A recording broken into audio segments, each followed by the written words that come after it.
couple of little simple coaster moulds.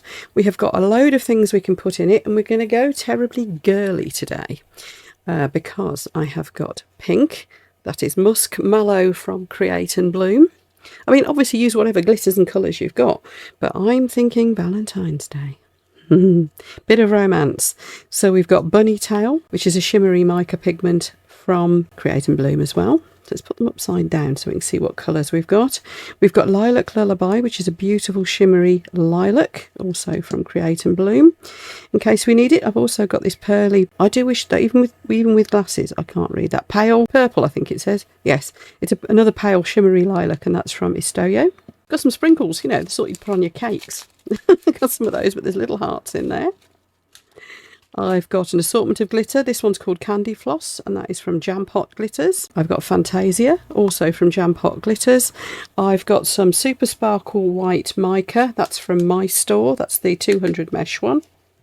I've got some lilac-y coloured Gilding Flakes and some silver ones. That's Spectrum Noir, and these are Crafter's Companion ones. And I've got some white, because I always seem to end up needing white, and basically I'm going to just keep chucking things in, so I might find some other things as the day goes on. Oh, another white sparkle too. Yeah, I've just got lots of pinks and whites. First thing, of course, though, resin. I think we're going to need some resin, don't you? I'm going to be using today Apex One Coat. It is great for shallow pours such as coasters, and it is very high heat resistance. It's a 1-to-1, so measure your equal parts out. The other thing I'm going to have at the ready is some little pots for mixing colours in, because we are going to do several different ways of doing this today. Right, we're going to mix it up. Now, one coat is very thick. You see that? It's a fast cure. You can sometimes demould this in a couple of hours. I tend to leave it longer, just because then we can be totally sure. So I'll go off and have something to eat and come back in about 3 or 4 hours.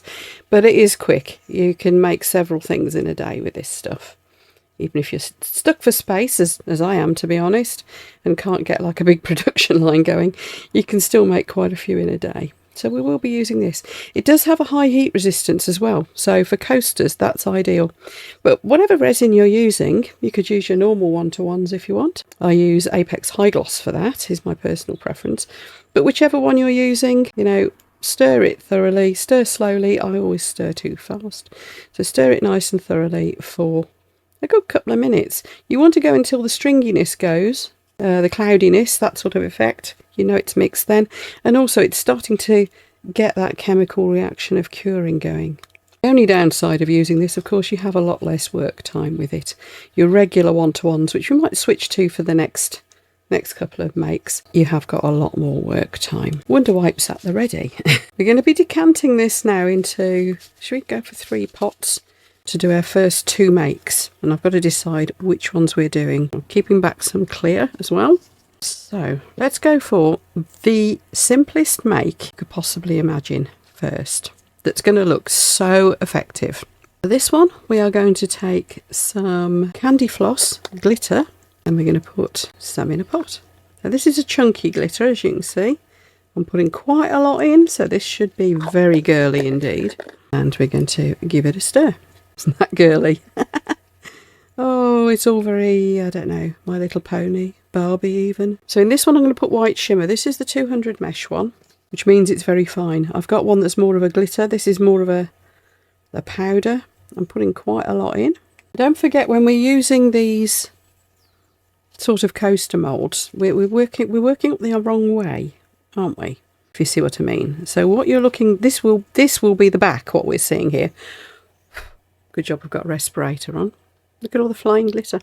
Yes, so what we're looking at here will be the back. So you've got to think all the time, that is going to be your front. There's our Super Sparkle White. And so the first one we're going to try and get like, we're going to have a glittery edge, a fade into the sparkle centre. The second one we're going to try and do like a half and half, because people do like to be able to divide their colours. So we'll have a go at doing that, the simplest possible methods. So our first one, we are just going to pour the glitter around the edge. These are just little paper shot glasses I'm using. If you've got reusable silicone cups, fabulous. They work really, really well. I just like these. I can wipe them out with a Wonder Wipe afterwards, squish them back into shape and reuse them. I reuse them a lot of times before they end up in the bin. Sometimes I just let the resin cure in them. You can still reuse them, can't you? So then we're going to pour into the centre Super Sparkle White. I'm just noticing that I've got a bit less of the pink around this side. Key ingredient to making anything with resin, by the way, make sure you've got a flat worktop. I've finally got mine flat. Levelling tables are your best friend if you can't. I've got the glass one from Let's Resin. And what happens with resin is it tends to pull in towards the centre anyway. So I'm going to try and pour this in the centre, just like what we call a puddle pour. Look at a shimmer. And what will happen is it'll push and pull. It'll go all kind of crazy, I hope. Now, because this is such a thick resin, it might not do it as much as normal, but we'll see. Just to encourage it on its way. So I am going to pour some clear in the centre. Because I stirred way too fast, I have ended up with a load of little bubbles. But look at the effect they're having on that Super Sparkle White. There we go. And I'm filling it up to the top so it's level. And yes, I will now show you what to do about any little bubbles that come up to the surface. These are the thing. I have got a torch, which if you've got one of these, use with care. I would suggest don't use it on small thin moulds anyway, and really they are quite, I mean, what I would do is just go, and that would be it. But you are risking damaging your mould if you use those, and you're not incredibly careful. So the easiest way is to get one of these. This is the long neck lighter that you might have for your barbecue or your kitchen. And you just run it lightly over the surface. Now what's happening here is the white has sunk and it has created this void in the centre where I've put the clear in. And you never really know what it's going to do. So there's a darn good chance this will disappear. And that side had gone funny anyway. So who knows? But my thought was I just wanted to pull the silver over, the sparkle over on the back. We might end up with a flower pattern. We might not. I don't know. Probably not. But you can play with it. Right, we'll just see what that cure's like. But that was all I was doing, just going across the surface and pulling it around. But you can see that side's already moving, doing whatever it wants. So don't worry about it. So I'll leave it in shot so you can see what it's doing. This one, we're going to try something different. I'm going to try and do a mould that's half and half, really. And maybe we'll have less sparkle in this. You can see bits of glitter are floating up to the surface. But let's go something a little bit more minimalist, shall we say? Now what I'm going to do is raise up one side of the mould. Only needs to be a bit. I just want to keep the colour to one side. So this is just an easy way of doing it. You can build barriers. You'll see people using, I use museum gel. You can use air dry clay. You can use resin paper. You can do all sorts of things to divide your mould. But let's see what we can do without doing anything funky. So one side of this I want pink. And we're going to have no actual sparkle in this at all. No glitter, that's what I mean. No shiny mica powder, nothing. Just a solid colour, some clear, and some inclusions. By inclusions, I mean things that you put in your resin. And that, I think, is going to be our cake pieces. So here we go. No pearlescence, no glitter, just the most yummy, soft pink. Isn't that lovely? It's called Musk Mallow. Now the reason I'm tipping this up to one side like this is because I want to try and keep the pink that side. It's thoroughly mixed in. A good quality pigment should mix in really well. Don't forget there's different sorts of pigments. You can get transparent ones, you can get pearlescent ones, you can get metallic ones. This is an opaque. So we're just going to pour that in and let it settle in, I don't know if it'll even be half, but in part of the mould. And we're going to let that cure, would you believe? We are actually going to let that cure, or at least mostly cure. I'm probably going to leave it an hour. I don't know, something like that. You want it so as it's stopped moving, and it's if you tip the mould flat, it isn't going to go across the across your mould. So as this is Apex 1 coat, with that quick cure time, an hour will probably be enough. 2 hours definitely will be. If you're using a regular 1-to-1, I would say maybe think about 5-6 hours, something like that. Good guess. That is near enough half. I kind of almost wanted a divider of some sort, but that's just me being silly, isn't it? I'll tell you what we could do though. Let's get some tweezers, place along this wet edge because it'll keep them in place well. Some of these, I need a pot to put these in, don't I? I'll tip them into here for now. Yeah, these are cake sprinkles. Aren't they nice? So they are edible. I might try one in a minute. Obviously the very big ones I'm not going to be able to use because they'll stick out from the mould. Definitely. And of course they will roll down. I don't want the hearts because I'm saving those. And now I'm going to carefully, with my soft brush, push these down, thus making our little dividing line. Now some of these are going to get lost because, like I said, the underneath is going to be the top when we turn this over. So it'll be interesting to see what this actually looks like. But now we're going to let that cure first of all. So another quick run over to make sure there's no bubbles.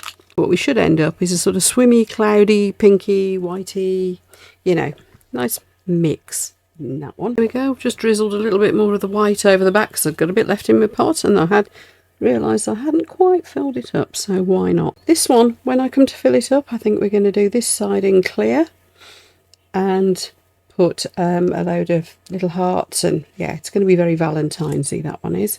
And yeah, and then we'll move on to some more designs. So I'll see you shortly. That has cured. In fact, we might be able to demould that. We'll try it in a few minutes. But this one has cured too, so we're going to do that other part. For this one then, as that is now nicely cured, we are going to just fill it up with clear. But of course, we also want to put some more of our little inclusions in. We've got our resin mixed up, ready to finish this off. Now, the inclusions I'm going to be putting in this half are edible. Isn't that awesome? Now, this is because they're cake decorating things. Of course, you can use all sorts of things, but let's just briefly talk about using food in resin. Now, anything that's got any moisture content, no. So anything that's been cooked, actually, it's, you know what, it's the same with dried flowers too. They have to be dried. If there's any water in them at all, then the chances are that thing will rot inside your resin. Now, I have heard people say it can't because things need oxygen to rot. Well, I don't know exactly what they think H2O is made up of. Water. So just think about what H2O is. That's water. That's 2 parts hydrogen to 1 part oxygen. So if you've got any moisture in anything, it's got oxygen in it. It has. So yeah, it's going to rot. It might take a very long time. I did put some leaves in some resin 3 years ago, long time ago, that I hadn't fully dried out. There was no moisture on the surface, but they weren't completely, you know, pressed and dried. And at the moment, they're still okay, but I don't know how much longer for. So what I'm going to do is I'm just going to make sure this is spread. I've just put in a base coat, that's all, at this point. I don't know how much of a barrier line that will have caused, that little bit of sprinkles that I put along that edge. But hey, we'll see. And I'm just going to pick out a load of the little hearts. And we're just going to put them randomly into the resin, if I can catch hold of the little things. And we're going to have some of the little silver balls, just because I rather like them. The reason I've put that base coat in first is so that these little things aren't straight onto the surface of the silicone mould, because then you might not get a nice coat of the resin over the top. It won't necessarily work its way underneath them. Have a pinch of the other stuff, shall we? Ooh, there's another silver one. Right, let's get our little spoon. So I'm going to get my little spoon and I'm going to get a bit more of the general sprinkles. Oops. And I'm not being at all precious about getting these spread evenly in any sort of way. We're just sprinkling. So, and you'll see I've found a little pot while you were gone. And we're just going to pour in the rest of the resin. Now these might float and move around, I don't know. But I'm going to pour it in from this side and hope that they head in that direction and stay in that direction. But if they don't, they don't. This is just the Apex 1 coat resin again. Just letting that settle. You see, it's pushed them all to this side. That's why I wasn't too worried. Now they might waft back again. But that is why I wasn't too worried about positioning. We will put a bit more in this side. The idea is I've ended up with them, it says it looks like they've all fallen down to the bottom, which is kind of fun, isn't it? Just taking this up to the brim now. Okay, so let's have a look at the other one. While that one is sorting itself out, Obviously we've got to let that cool. Let's just run our little torch over the surface, although the balls will come up on their own. It's nice to just encourage them, isn't it? Now, shall we have a look at this one? While we've been gone, it has spread itself out. The glitter's moved around. We should have a hazy white sparkle in the middle still, though. Let's have a look. Don't forget, at the end of this video, we're going to make a whole bunch of these ideas. And then at the end of this video, I'll be showing you my little tricks and tips for finishing touches as well. There we are. Yeah, that's what I hoped for. You see, we've got our glitters mostly around the edges. The white sparkle fades out. We have got a little bit of texture. Can you see there's a little bit of texture in the white sparkle? That was caused by putting that clear in as well. I'm pleased with that. It's very girly, isn't it? Just wants unicorns on it, doesn't it? This one we will be letting cure, so I'm going to push that carefully to one side and clean up the mess I've made. And let's have a think about what we do with this one next. And with this one, we're going to get a little bit clever with dividing the two colours. Just make sure I've got everything out of it. Incidentally, probably best not to use baby wipes with your moulds because they contain something. There's water-only ones are fine, but there are regular scented baby wipes and the like do tend to have like different moisturisers and chemicals in them that might upset your silicone and damage your mould. Also might upset the resin itself. So best avoid those. These are wonder wipes that I use, and they're the sort of things that tradesmen use for cleaning up at jobs. We're going to try and make that dividing line again, but we're going to make it a bit more interesting. So let's have a go. Here's a little cheat. I've got an old coaster mould that I can't, it's just not shiny anymore, it's knackered. So we're going to use the silicone off it. You can use a lot of things for making barriers to hold your resin back. But why not use an old coaster mould? And now we've got a rubbery strip, and of course the top edge will be nice and flat. So we can do this. See? And if you press it down, you should get a reasonable seal. So with this one, we're going to make like a bit like a moon effect, but we're still using our pretty pinks. We're going to be girly still. Now, again, we've got to get one side I want in one colour and the other side in another colour this time. And we're going to go for some sparkly lilac. So I've put quite a bit in. I wanted quite a strong mix. I want it quite opaque. And look at this. It goes the most beautiful pale lilac. Is that going to go with that? Yeah. But let's get this in this side first. That is Lilac Lullaby. See how that bit of silicone's holding it back?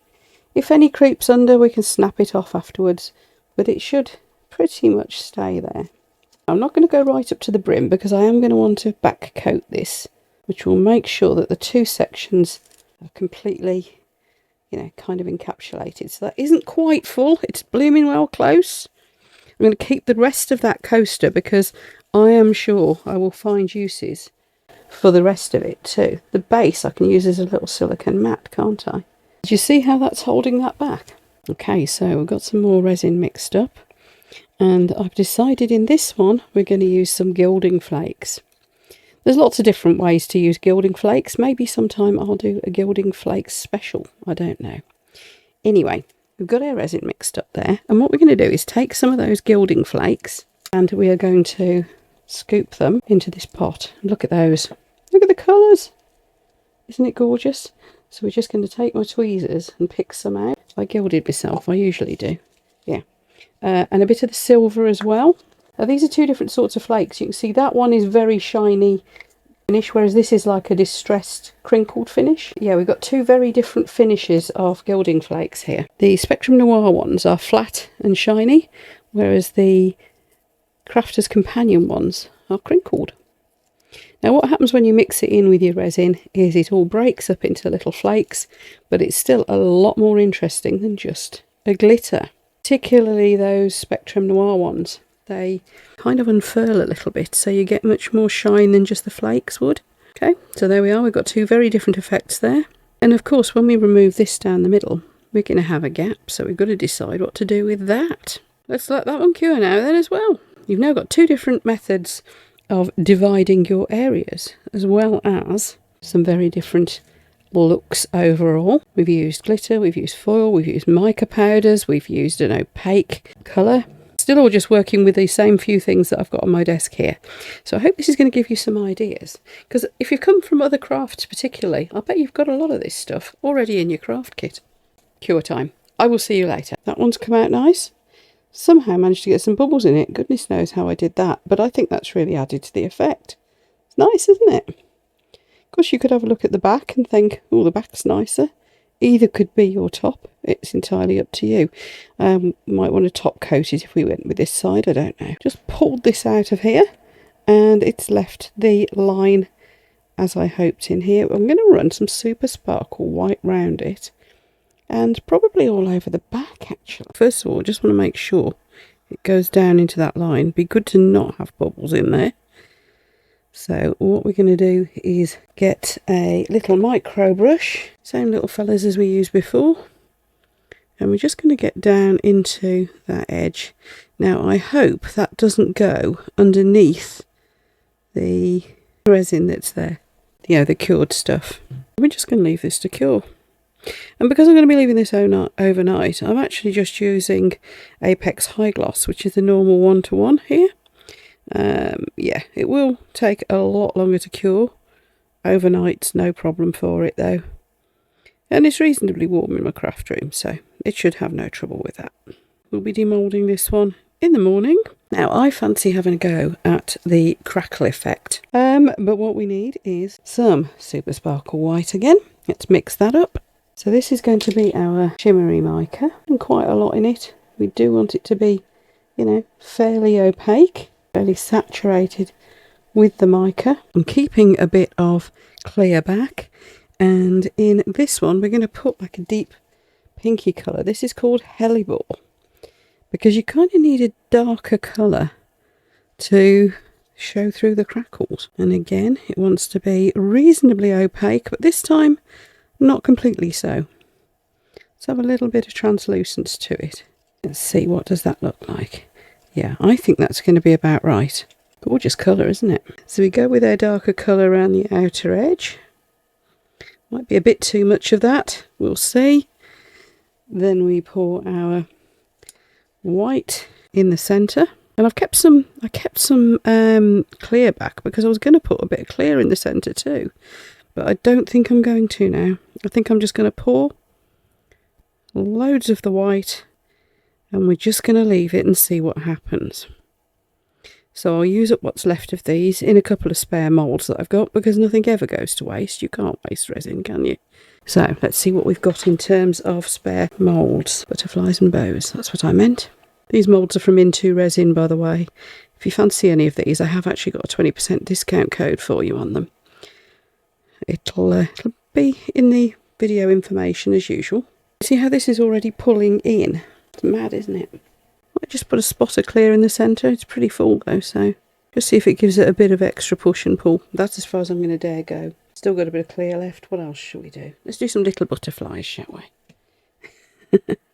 Just let this settle first, because I want to see whether I need any more clear. I think I do, just a little bit to finish filling that one up. And here we go. Let's just chuck this in the little butterflies. These little crystal butterflies, again, from Into Resin. Well, these little extras that I make, sometimes I keep them because I think I'm going to have a use for those as they are. Other times they just form little extra gifts to pop in when people order things from my shop. I do like to send a little extra something if I've got some spare. Right, can you see what's happening here? That's already pulling into the middle. So it'll be interesting to see how that ends up. Anyway, we're going to have some more demoulding to do in the morning. I'm leaving these overnight. Then we'll have 4 to look at. And during the course of the night, I will, because this is what happens when my brain's whirring, I'll think of some more different designs we can do. Using these simple moulds and some products that, you know, we've probably got readily to hand. Because even if you haven't got these fancy colours or that particular glitter, you're sure going to have something in your craft kit that you can do this with. So I will see you in the morning. Okay folks, it's the next morning. Shall we get these out? See what's happened with the little butterflies. Sparkly. And the bow. Sparkly. And the other butterfly. Sparkly. Kind of pretty. Let's see if this worked. Just hoping that white hasn't crept down under the colours. Oh, that's nice. It's worked. No bubbles this time. And that's nicely 3D. Bit of a change from glitter. Notice it doesn't necessarily sink either. It stayed all the way through. Right, let's see what this little fella's done. Yay, it's crackled. Oh look, the white in the middle's made a little bit of a heart. See what I mean about the crackle?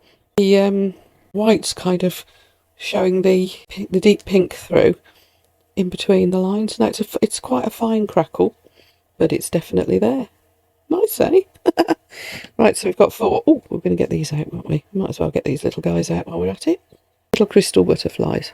Sure, I'll find a use for those. We've now got 2 empty moulds again. Should we do 2 more? We'll have 6 ideas. I might. 2 more to do. And I think this time we'll look at some really popular techniques. One is putting a sticker on one, which is a pretty straightforward exercise, but there's ways and means to do it better than you might otherwise think. And the other one, we shall be doing what is known as the raindrop technique. So 2 very popular techniques.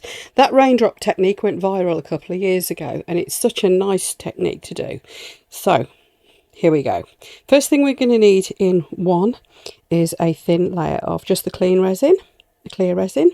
And then the other one we're going to move on to using ultraviolet curing resin. So the first one we're going to do is an alternative way to put stickers onto your resin.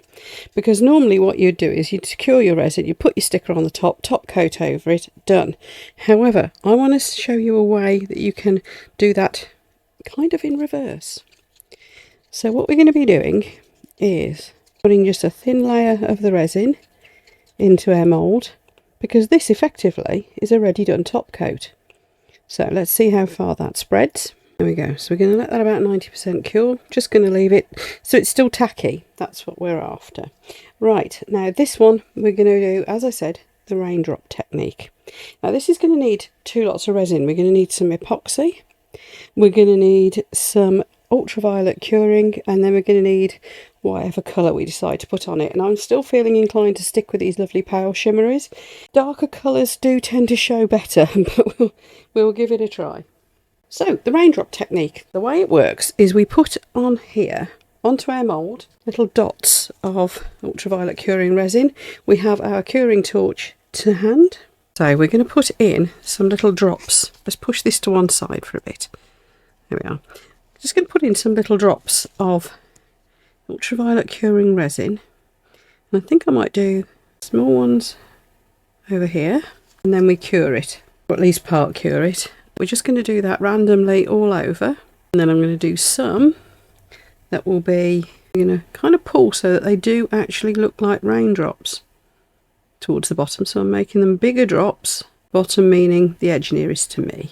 The way we're going to do this is we are going to pull that drip upwards.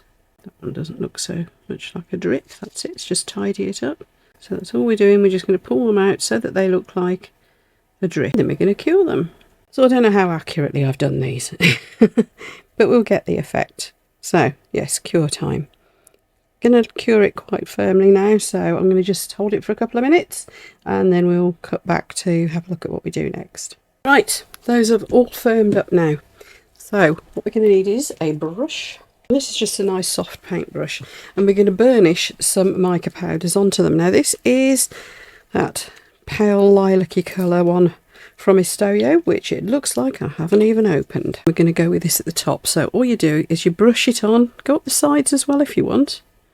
Brush it onto your mould, and you want to burnish it on well. Now you can use little makeup applicators, you know, the little sponge ones for eyeshadow and the like. You can use those as well if you prefer, but I just find this easier to not dislodge the little bumps with. So I'm going to go like part way around with that, making sure we go over the little raindrops.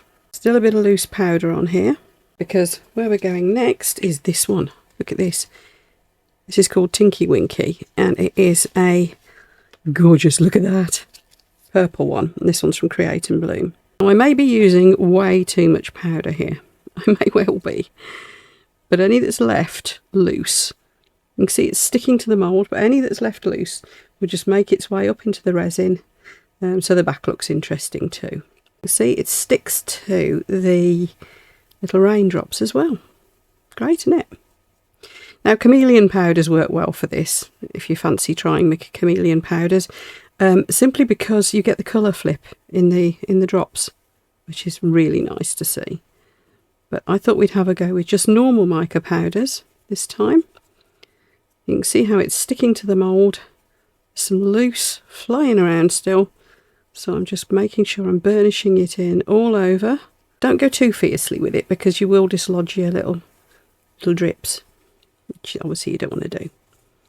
Just making sure I've got some all up the sides. Now hopefully that will be a fade from pale lilac to a darker pink. We shall soon find out. I am going to leave the surplus in there. You could tap it off if you want, but as I said, you can get quite a nice, we might end up with a nice cloudy effect on the back as well, which is always good to see. And again, because I'm not in a hurry, I'm just using Apex High Gloss this time. Once we've done these two, I will show you all those all-important finishing touches as well, which I know a lot of people ask me about that, particularly beginners. It's like, yeah, do you put cork on the back? What do you do about the sharp edges? I can show you what I do, for what it's worth. Now that mica powder that's in there may mix in and float to the top. Let's see. I'm going to sacrifice this brush. It's an old one. See if we can stir it up and get it moving. Yeah, there we are. So we're going to get a bit of swirliness in the back, which is kind of nice, isn't it? Trying to be careful not to disturb the resin that's actually on the piece though. Right, I'm going to need a bit more resin. And actually I think what I'm going to do is mix in a little bit of the pink, sorry, the paler lilac, just so that we can, yeah, so we definitely do get a swirly back. You could just leave it clear, but generally if you put some colour on the back you get a more defined effect. A lot of people would put black on the back at this point, but I think I'm going to go for this lilac. We're going to go around the edges, let it do its thing. Yeah, the more typical thing to do with the raindrop technique is to go in with chameleon powders or ethereal powders or something like that on the back. You know, the interference powder type things, anything like that, and then back it with black. That's the more typical thing to do. So depending on what you put on the back, and it depends also how opaque your powders were, will depend, will, you know, create different effects. Shame it doesn't stay where you put it, but it won't. I'm sure that will all just mix in. Right, I'll see you later for the demould of that, and I'll show you how to do the reverse sticker technique. So I'll see you later. Right, this has got to the sticky stage. See, I can still fingerprint it. So what we're going to do, and this is how you do the reverse sticker approach. This little sticker, isn't it nice? Red's probably going to clash a bit with the pink, but hey. But just happened to be the first sticker I grabbed. Now the backing is quite difficult to get off these. These were just cheap ones from, I think it might have been Temu. I've had them for ages. So what I'm going to do is, without taking the backing off, we're going to put it where we want it. You'll see I did put a little bit of sparkle around the edge while the resin was still well and truly wet. And we're going to lay it down onto the resin from one end, like so, hoping that it's in the middle. We're going to push any bubbles out from underneath it. You can use the taco method, you know, where you roll it up like a taco, so it goes in middle first. That works. And then when the resin's completely dry, I'll show you how to take the back off the sticker. Now, you could say we don't really need to, but I would suggest you do, simply because the thinner piece is that you've put in, the sticker, the better the edges hide. So I would say push him quite well in. You see the resin's still soft. It's starting to rise up around the edges of the sticker. So we're pretty sure there's nothing under there. No bubbles, I mean. And I'll show you how to get the back off later. Right, let's get this demoulded. See if this has worked. Yay, and there you go. Isn't that pretty? A lovely pearlescent effect in the little raindrops. So there's that one. Now, getting this sticker, the back off this sticker. And we could use a weeding tool from our cutting machines, but I'm guessing that not everybody's got one. So I'm going to try using some tape to get the back off. So what I've got here is some decorator's tape, and it's really, really, really sticky. Let's see if we can oik it off with that. Yep, and there it is. Off in one go, nice and easy. So just a bit of good sticky tape. That means we've now got the sticky face up. We've only got one layer of the sort of plasticky stuff that the sticker is on. So that should be easier to hide the edges. Now what I'm going to do, because I want that to stand out a little bit from the colour at the back, is I'm going to put a very thin layer of clear let that cure, and then put whatever colour we want on the back. Now of course you could just put your backing colour on now. Yes, you could. However, I just wanted the sticker to look a little bit 3D, a little bit raised up. So just this thin coat of resin on the back and then our backing colour will give it that 3D look. But you could skip this step altogether if you wanted. That'd make your whole make a lot quicker, wouldn't it? Now I'm using a very thick, fast cure resin again, just for the sake of speed. For this layer, any of your epoxy resins would do, except for deep cast. I'd suggest don't use deep cast for coasters because it does take a couple of days to cure, and if it's in a very thin mould, which it's not really intended for thinner makes, it might take even longer. So either a regular epoxy or one of the shallow pour quick set ones like Apex One Coat, or even Apex Quantum Fast Set if you're being really impatient. This in fact is Apex Quantum Fast Cure. So I will be able to put the back coat on within an hour, but I'd suggest possibly not use this for beginners because it's so fast you don't have any work time much with it. Well, you do. You're probably talking 20 minutes, but yeah. For beginners, I'd stick with your regular all-purpose type epoxies because you get more versatility out of that. Just going to wait for that to cure, and we will pour whatever we decide is the backing colour on. I'm thinking I might be going back to the Super Sparkle White for that. I don't know yet. I'll see you later. That's cured, and I still haven't decided what colour to put on the back. What haven't we used? I don't think we've used this yet, have we? Bunny Tail, which is pink. So I don't know how much our little rose is going to stand out from it, but you know, let's go for it. It's another lovely little fine mica powder. So, gloves on, let's get this mixed. Oh, there we go. Tail. Isn't it gorgeous? So these coasters have all been very girly, haven't they? I think you'll agree. So what we're going to need to do then is, when this is cured, I'll show you how to do the edging and the finishing touches. Let's get this all poured, and then we can do them all at once, which would be good, wouldn't it? Hopefully that will be enough. Isn't it pretty? Guesstimated that spot on. Yay. Right, I'm going to have a tidy up, and yeah, we'll move on to have a look at all the finishing touches that we're going to do on these other moulds later on. Now here's a little trick for you. If you want a top coat, sand it first. Now if you're using a nice quality shiny mould and you've mixed your resin right, you shouldn't need to. But I'm going to demonstrate on this one. So we're just sanding it back. I'm going to stand it up on the back of this little spare mould because I find that easier. And we're going to top coat. So we're going to get some Apex One Coat because it is very much designed for doing this sort of thing. We're only going to need the tiniest bit. Now the reason you sand it first is simply so that it gives it something to key into. So as normal, we mix it up thoroughly. And the only reason for sanding it first is we're giving it a surface that the resin will key into, rather than, you know, pull away from the sides too much.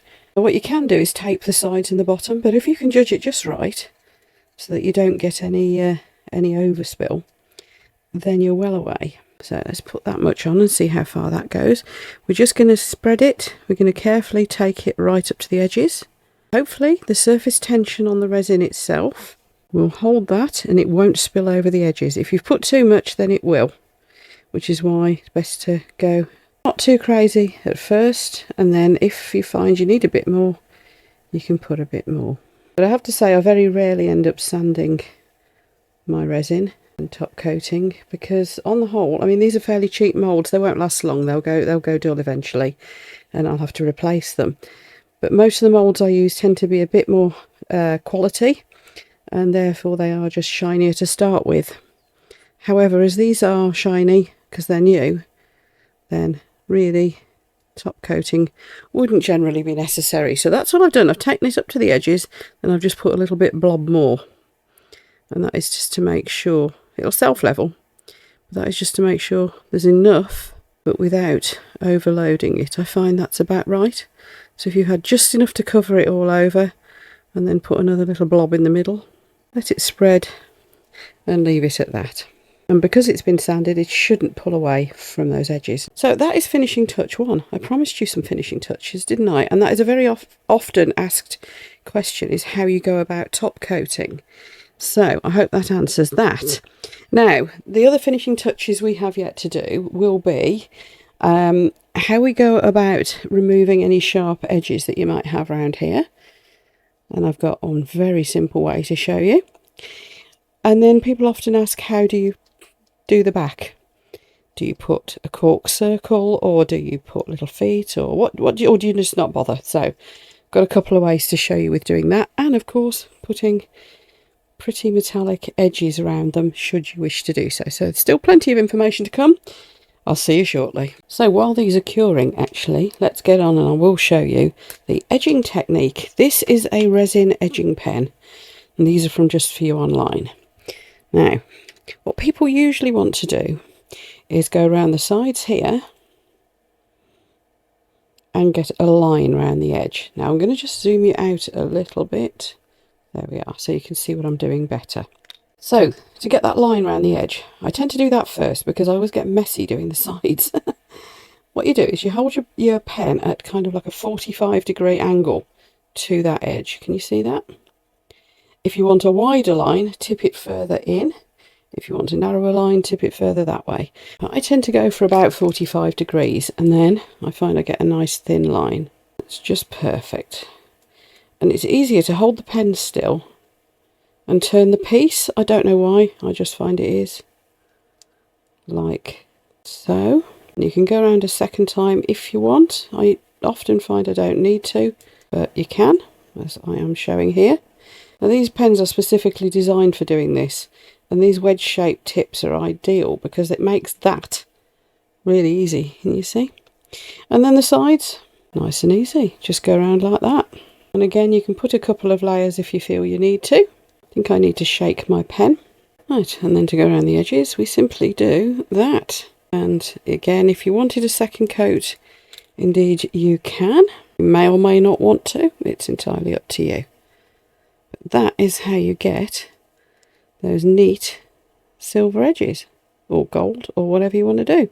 You can, of course, put size around the edges and gild them if you want. You can do that too. You can paint glitter around them. You can use acrylics. You can do all sorts. But really, this is just the easiest and probably the most popular. I'm going to do the rest of these while these are curing. Well, these other ones are curing. So you can see it better on this pink, can't you? So I'll see you later, and we'll get them all finished and sort out the backs, the bases, as I said.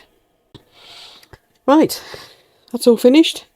Nice shiny surface. There was a funny bit I messed up in there somehow, don't know how, but that was on the layer underneath. So we've got a nice finished shiny surface, look. Perfect. And we've got some of these edged. I'm not going to edge all of them actually. I think I'm liking the glitter one not edged. Probably do another coat around the edges of these, although they are pretty shiny, so I'm not sure I need to, but I might. And then finally we're going to demould a flower, and there we are. And that's how easy it is to do the reverse sticker method. The normal sticker method, of course, would be, you can see the edges by the way, just very slightly, but you've got to get it at the right angle. But yeah, the normal sticker method would be to make your coaster like so, put a sticker on it, and then top coat over the top. Just to show you really that there is an alternative if you want to embed it further into the resin. Right, finishing touches. We've already done our silvery edging. Now let me show you how typically I would sand those edges. Easiest way, while it's still soft, you could use a deburring tool, by the way. You could do that. However, it's just as easy when it's something small like this and the edge isn't particularly big, just as easy to get a nice big nail file and just do that, and straight away you lose your dodgy edge. And these are just big packs of cheap nail files I just buy off Amazon or from any you know, cheapy shops. Have them, no problem. So actually that one doesn't need doing much. I will give it a quick whiz.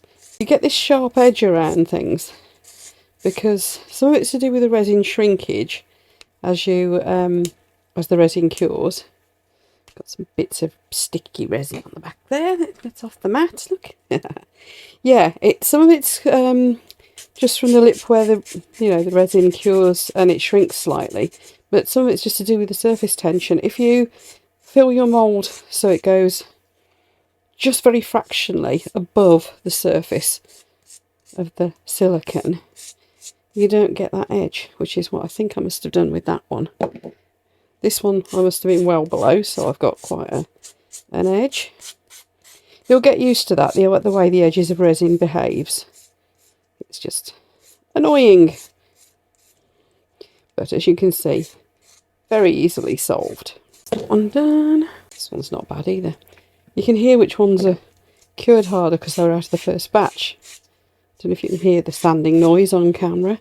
Don't forget this is kicking up dust, so I'd suggest you wear a dust mask while you're sanding. Right, a couple of different ways of putting bottoms on them. You can get pre-cut bases. Now, I've got some in various sizes, none of which appear to be perfect for this size mould. However, I can show you on one of them. The back of that's too nice to cover, isn't it? This one's pretty boring. Let's put it on the back of that. Yeah, just self-adhesive. Now you can get them, like I said, that are the exact right size. So that was easy, wasn't it? The other way, which I actually prefer, is these little guys. They're just little rubber bumper stickers, and you can get them in various sizes and shapes. But I quite like just doing these. They're just little sticky dots, but you see, they're kind of domed. What have I got on my hands? Just a mucky pup I am. And you can stick them. 3 is best. They don't tend to rock if you've got an odd number like that, rather than 4, like so. And then even if you've got an uneven surface, they won't rock. So there's your 2 different ways of putting backs on them. I'm going to put the little rubber feet on all of these, but I hope that's given you a bit of an idea as to what you can do.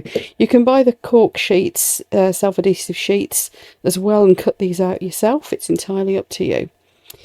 But I'm quite lazy, so I actually like the ones that are ready cut, or the little rubber bumper feet. I don't know if you can see those on there. Can you see them? There's one. I think the light's just catching it. They stick really strong. 6 lovely little coasters. I hope that's given you some ideas. Now, if you like this video, then watch on, because YouTube thinks you will like the video coming up here at the end. I'll do some close-ups of these for you, and I will look forward to seeing you for the next video. Don't forget to subscribe. The button is down here, and of course, that is free.